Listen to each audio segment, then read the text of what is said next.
பிடிச்ச கெரியரை செட் பண்ணுறதுக்காக யார்கிட்டயோ அடங்கி போக வேண்டியதாக இருக்குது. ஜாப் நம்மக்கிட்ட ஹோல்ட் பண்ணுறதுக்காக அவங்க சொல்கிற எல்லாத்தையும் பொறுமையாக கேட்க வேண்டியதாக இருக்குது. பிடிச்சிருக்கோ இல்லையோ அட்ஜஸ்ட் பண்ணிக்கிறோம். இந்த ஒர்க் வேண்டான்னு கூட சில டைம் தோணுது. அவங்க கிட்ட போய் கத்த தோணுது, உங்கள் ஜாப் நீங்களே வச்சுக்கோங்கன்னு. ஆனால் என்ன பண்ணுறது, ஃபேமிலி பற்றி திங்கிங் வரும்போதெல்லாம் எதுவும் பண்ண தோணலை.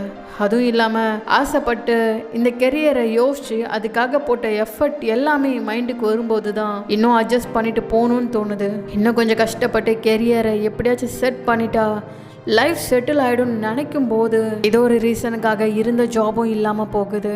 பணத்துக்காக கிடைக்கிற ஜாபெல்லாம் அக்செப்ட் பண்ணிக்க வேண்டியதாக இருக்குது. என்ன மாதிரி வரோம் தான் நம்ம வாங்கிட்டு வந்தோன்னு தெரியல. ஒரு ஸ்டெப் லைஃபுக்காக எடுத்து வச்சா அடுத்த செகண்ட் பள்ளத்துக்குள்ளே போய் விழ வேண்டியதாக இருக்குது. பட் எனக்கு இப்பயும் ஒரு ஹோப் மட்டும் உள்ளே இருக்கு. எனக்கான டே கண்டிப்பாக வரும். அப்போ எல்லாமே மாறும்.